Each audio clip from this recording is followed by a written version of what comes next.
Modi surname को लेकर की गई टिप्पणी के चलते राहुल गांधी को 2 साल की सजा के साथ साथ अपनी संसद सदस्यता भी खोनी पड़ी। लेकिन क्या आप जानते हैं मोदी कौन है जिसे लेकर ये पूरा हंगामा हुआ?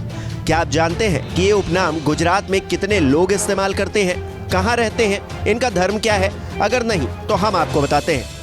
मोदी एक ऐसे समुदाय का नाम है जिसकी जड़ें खाना बदोश जनजाति से मिलती हैं। वैसे तो मोदी समुदाय के ओरिजिन को लेकर कुछ खास जानकारी नहीं है, लेकिन जानकारों का मानना है कि 15वीं और 16वीं सदी में एक घुमंतू समुदाय गुजरात आकर बसा, जो कि यहाँ मूंगफली और शीशम का तेल निकालकर बेचने का काम करने लगा।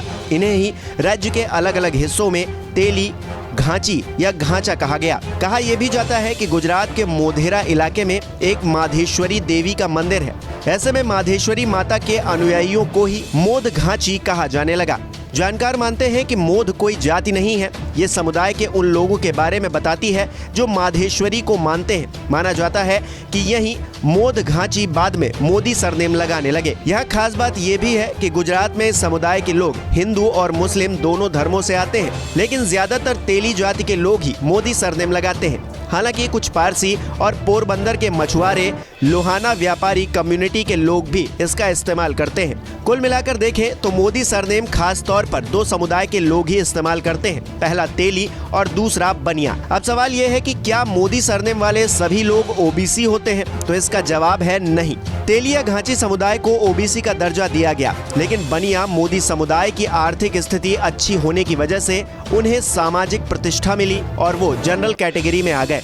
प्रधानमंत्री नरेंद्र मोदी मोद घांची समुदाय से आते हैं, जो कि ओबीसी कैटेगरी में है। मोदी सरनेम वाले ऐसे ही कई चर्चित लोग हैं जो अलग अलग समुदाय से आते हैं, लेकिन ओबीसी कैटेगरी में नहीं आते।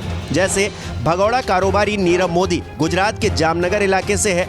इसकी जाति के लोग पारंपरिक रूप से हीरे का कारोबार करते रहे हैं। इसी तरह पूर्व आईपीएल चेयरमैन ललित मोदी के दादा राय बहादुर गुजरमल मोदी महेंद्रगढ़ से मेरठ के करीब जाकर बस गए और उस कस्बे का नाम मोदी नगर पड़ गया। इसी तरह बिजनेसमैन रूसी मोदी और फिल्म पर्सनैलिटी सोहराब मोदी, ये लोग पारसी समुदाय से थे। गौरतलब है कि गुजरात के अलावा मोदी सरनेम वाले लोग राजस्थान, मध्य प्रदेश, हरियाणा और झारखंड समेत कई और राज्यों में पाए जाते हैं। गुजराती मोदी समुदाय की बात करें तो शुरुआती दौर में इनके पास इतनी आर्थिक ताकत नहीं थी कि वो स्थानीय राजनीति में अपनी बात रख सकें, लेकिन 19वीं शताब्दी के दस्तावेज बताते हैं कि तेली घांची समुदाय को कभी भी तेल की बिक्री के लिए उच्च जातियों के दबाव का सामना नहीं करना पड़ा। इतिहास के पन्नों को पलट कर देखें तो देश के दक्षिणी राज्यों में तेली या घांची समुदाय को आजादी के पहले भी सरकारी कागजों में पिछड़ा माना गया था। वहीं आजादी के बाद सेंट्रल और नॉर्थ इंडिया के भी कई राज्यों में इस जाति को पिछड़ी जाति की सूची में शामिल किया गया। आजादी के बाद 1955 में मशहूर शिक्षा शास्त्री और पत्रकार काका कालेकर के नेतृत्व में पहला पिछड़ा आयोग बना। इस आयोग ने गुजरात और उसके आसपास रहने वाले तेली या घांची समुदाय को पिछड़ा वर्ग में शामिल करने की सिफारिश की। इसके 24 साल बाद 1979 में बने दूसरे पिछड़े आयोग ने एक बार फिर गुजरात में रहने वाले तेली और मोद घांची को बैकवर्ड क्लास की लिस्ट में शामिल किया। मोदी सरनेम वाले तेली समुदाय को गुजरात में मोद घांची कहते हैं। 1994 में इसी मोद घांची को गुजरात में ओबीसी का दर्जा मिला। इसके बाद केंद्र सरकार की लिस्ट में शामिल होने के लिए इस समुदाय ने अपनी लड़ाई जारी रखी। फिर 28 अगस्त 1997 को एनसीबीसी यानी कि national commission for backward class ने 2 मेंबर्स की बेंच बनाई, जिसके बाद तेली मोद घांची को इस लिस्ट में शामिल कर लिया गया।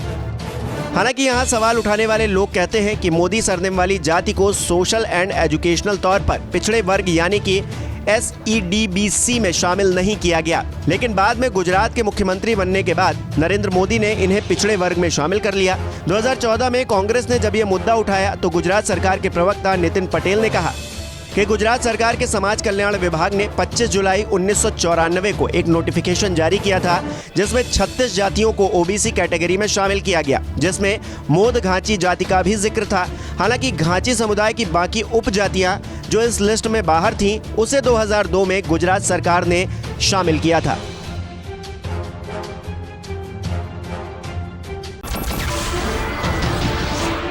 नमस्कार, मैं हूं मानक गुप्ता। अगर आपको हमारा ये वीडियो पसंद आया हो तो इसे लाइक और शेयर जरूर करें, और हाँ, हमें सब्सक्राइब और फॉलो करना ना भूलें ताकि आप देश और दुनिया की कोई खबर मिस ना करें। तो जुड़े रहिए हमारे साथ और देखते रहिए न्यूज़ 24।